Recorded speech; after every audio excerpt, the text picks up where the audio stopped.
رسالت کا آغاز بھی قرآن کے ساتھ ہوا، یعنی اسلام میں توحید کا آغاز، رسالت کا آغاز، آخرت کا آغاز، سارا کچھ یہ اسی دن شروع ہوا۔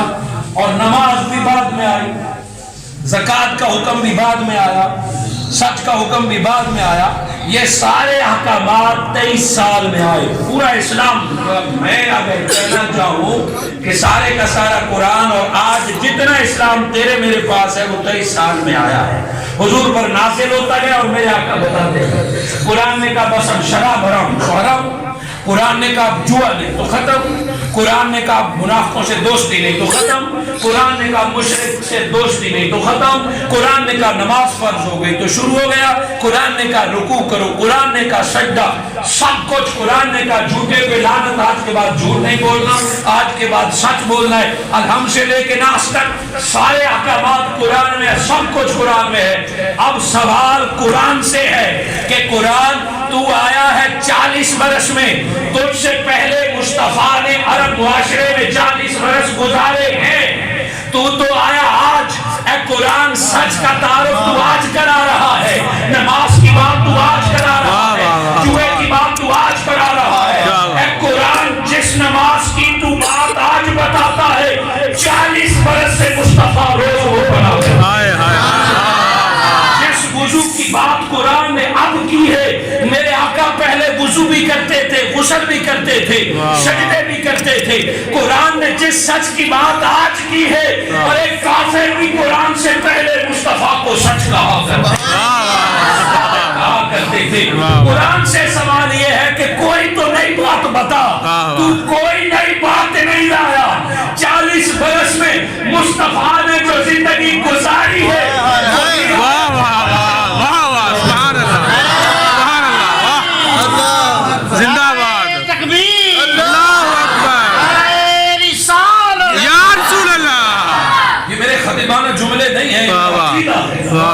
کہ وہ کون سی نئی بات ہے جو پہلے مصطفیٰ کی ذات میں نہ تھی اور قرآن نے بتایا ہو۔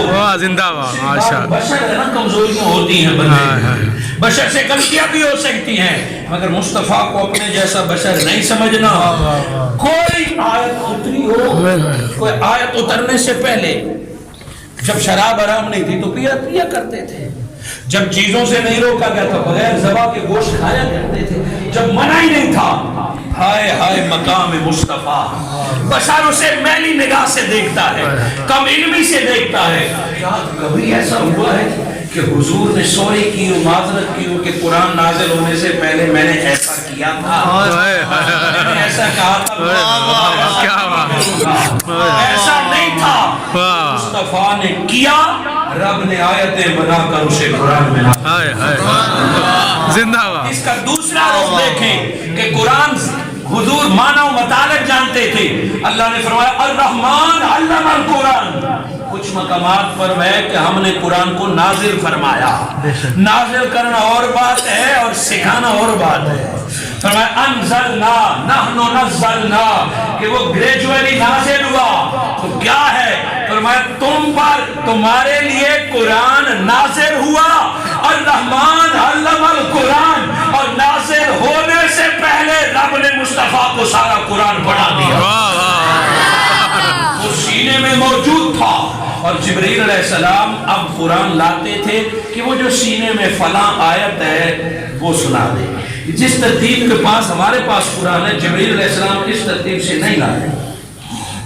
جبرائیل علیہ السلام کی جو ترتیب ہے، جبرائیل علیہ السلام پہلی آیت لے کے آئے اقرا بسم ربک الذی خلق، اور ہمارے پاس جو قرآن ہے وہ 30ویں پارے میں اقرا بسم ربک الذی خلق، اور سورہ فاتحہ بہت بعد میں آئی ہے، ہمارے ہاں اس کے آغاز میں، سورہ بقرہ بعد میں آئی ہے، اور ہمارے ہاں وہ پہلی سورہ ہے۔ وہ کئی سورتیں آخری دنوں میں آئی، آخری آیت آئی حج کے موقع پر، یوم اکملت لکم دینکم، وہ درمیان قرآن میں رکھ دی ہے۔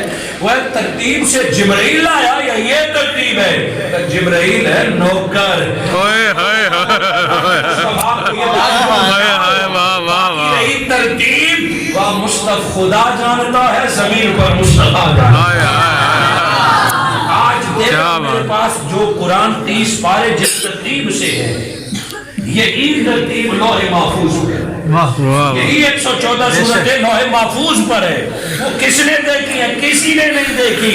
اور ہم نے یقین کر لیا کہ قرآن اپنے ہونے میں بھی علم مصطفیٰ سے منسوب ہے. آپ کو مجھے کیا پتا کہ یہ قرآن ہے؟ حضور نے بتایا کہ یہ اللہ کا کلام ہے، یہ قرآن ہے. تو بات ختم کرتے ہیں. کلام اللہ کا ہے. انہو لا قول رسول کریم، کہ سن لو یہ کلام اللہ کا ہے اور قول محمد مصطفیٰ. قرآن کو ماننے کے لیے پہلے زبان مصطفیٰ کو ماننا پڑتا ہے. جس کو زبان مصطفیٰ، قلب مصطفیٰ پر شک ہے، اس کا قرآن سچا نہیں ہے، اس کا پھر قرآن پر ایمان نہیں ہے.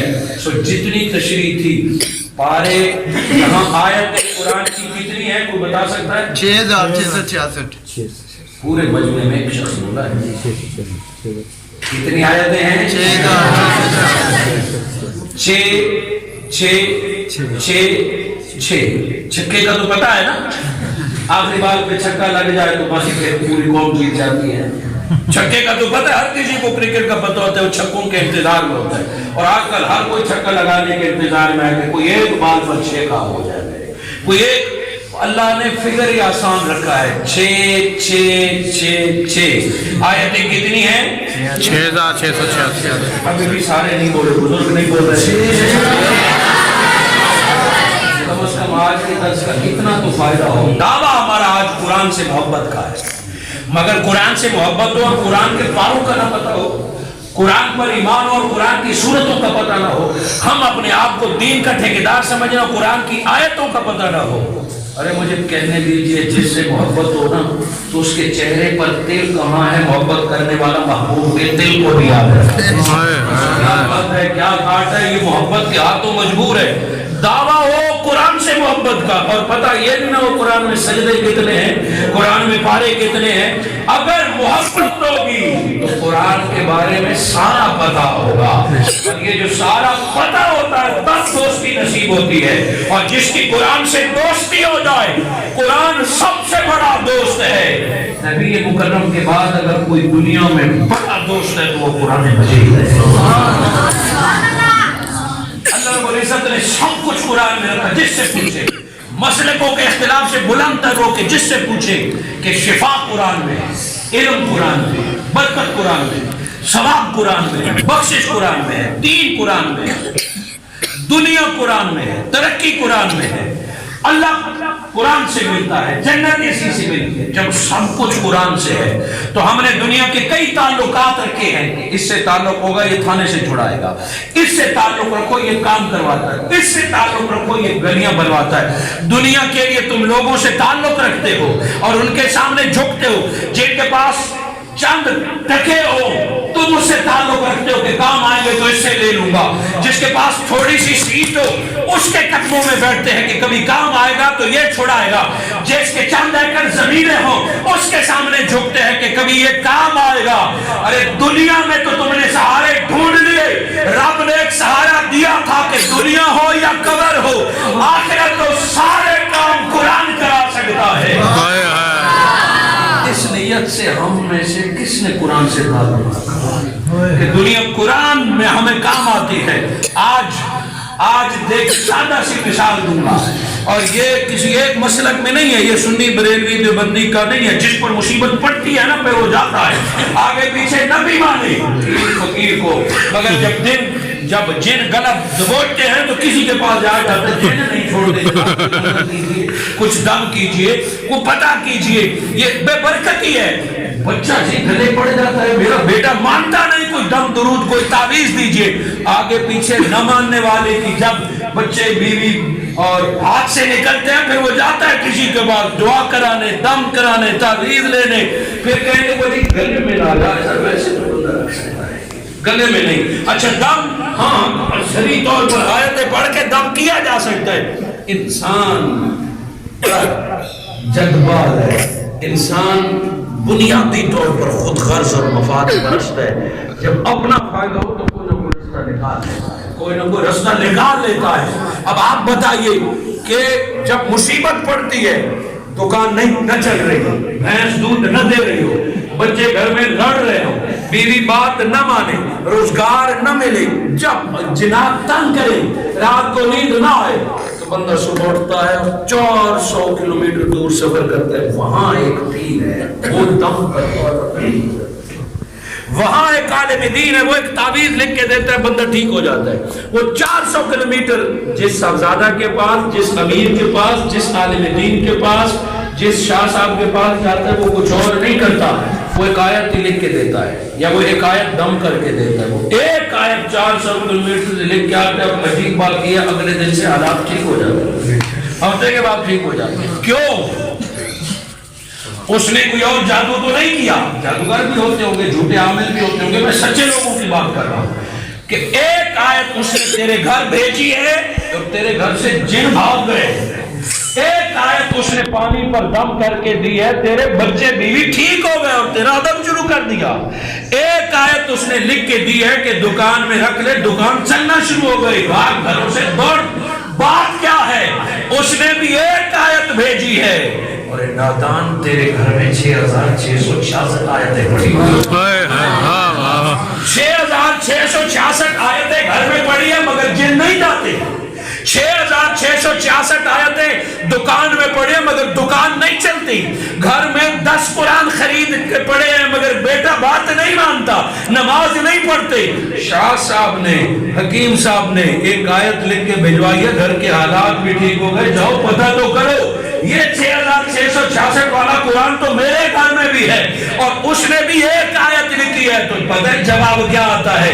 دراصل بات یہ ہے کہ تو نے قرآن گھر میں رکھا ہوا ہے، وَمَنْ عَارَضَ عَنْ ذِكْرِي لَهُ مَعِيشَةً ضَنْكًا، جس نے میرے قرآن سے موڑ لیا نا، اس کی زندگی اجیرن کر دوں گا، اس کی زندگی تنگ کر دوں گا، اس کی اکنامک ڈوب جائے گی۔ گھر میں رکھ کے تو تعلق نہیں رکھتا، اور جس نے ایک آیت بھیجی ہے وہ صبح بھی پڑھتا ہے، شام بھی پڑھتا ہے، وہ دن رات تلاوت کرتا ہے، وہ جب لکھ کے دیتا ہے، قرآن زندہ کتاب ہے، قرآن کہتا ہے میرے قاری اس نے تو مجھ سے تعلق نہیں رکھا، وگرنہ اس کا کام میں گھر میں کر لیتا، اس نے سارے مسئلے میں حل کر لیتا، چلو تیرے پاس آیا، تو اپنا سجن ہے، تو اپنا دوست ہے، تو مجھے روز پڑھتا ہے، تو مجھے لکھ کے بھیج، ایک آیت ہی کافی ہے، ساری برکتیں گھر میں شامل ہیں۔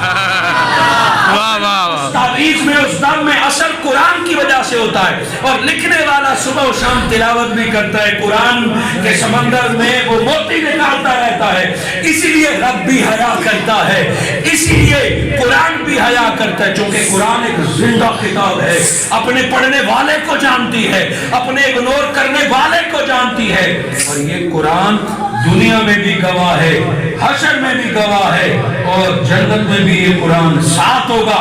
حاضرین مکرم، یہ تو دنیا ہے، اگر قرآن سے سچی دوستی ہو جائے، سچا تعلق بن جائے، تو دنیا کے سارے مسئلے بھی حل ہوتے ہیں۔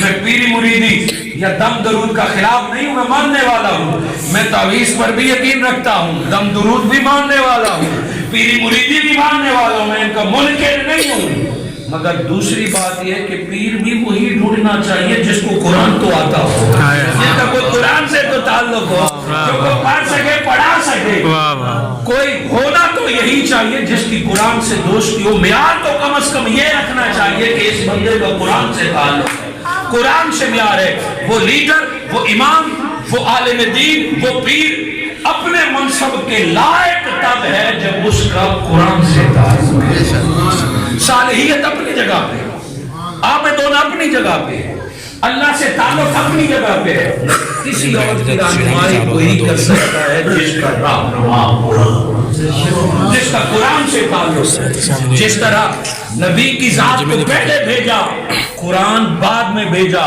سمجھا دیا، استاد کی عزت پہلے ہے، کتاب کا احترام بعد میں، کہ اگر معلم کی عزت کرے گا تو تعلیم تیرے دل میں آ گئی۔ مصطفیٰ کو پہلے بھیجا، 40 برس حضور کا تعارف کرایا، حالات خراب تھے تو میرے آقا تو پیداشی نبی تھے، 20 سال میں دے دیتے، حضور میچیور تھے، لوگوں کے فیصلے کرتے تھے، علم نبوت بھی سینے میں تھا، 20 سال پہلے قرآن آتا تو توحید 20 سال پہلے شروع ہو جاتی، مگر 40 برس بتایا یہ کہ 40 برس مصطفیٰ کو پہچان لو. جو مصطفیٰ کو پہچان جائے گا قرآن خود اس کے سینے میں اتر جائے گا. بنا مصطفیٰ کے کوئی قرآن سینے میں اترنا چاہے یہ ناممکن ہے. حضور چلے بھی گئے مگر آج بھی قرآن کی تعلیم ذات مصطفیٰ کی محتاج ہے. آج بھی نسبت مصطفیٰ ضروری ہے تب قرآن سینے میں اترتا ہے.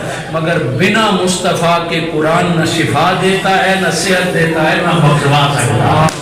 لا الہ الا اللہ کہہ کے قرآن کا حافظ ہو جا, لا الہ الا اللہ کہہ کے قرآن کا عامل ہو جا, لا الہ الا اللہ کہہ کے قرآن گھول کے پی لے, تمہیں قرآن نہ دنیا میں کچھ نہ قبر میں نہ حشر میں, تمہیں فقط قرآن تب فائدہ دیتا ہے آخرت کے لیے جب محمد رسول اللہ.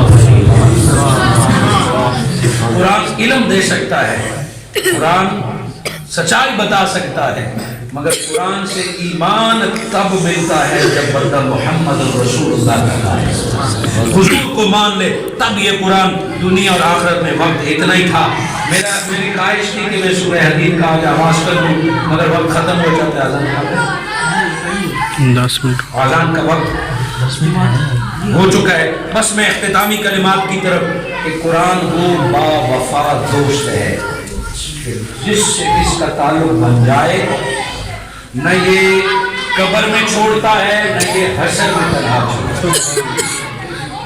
قبر میں بھی بندہ جب دفن ہوگا اپنے رشتہ دار چھوڑ جائیں گے, دوست احباب چلے جائیں گے, قبر میں خوبصورت شخص کھڑا نظر آئے گا.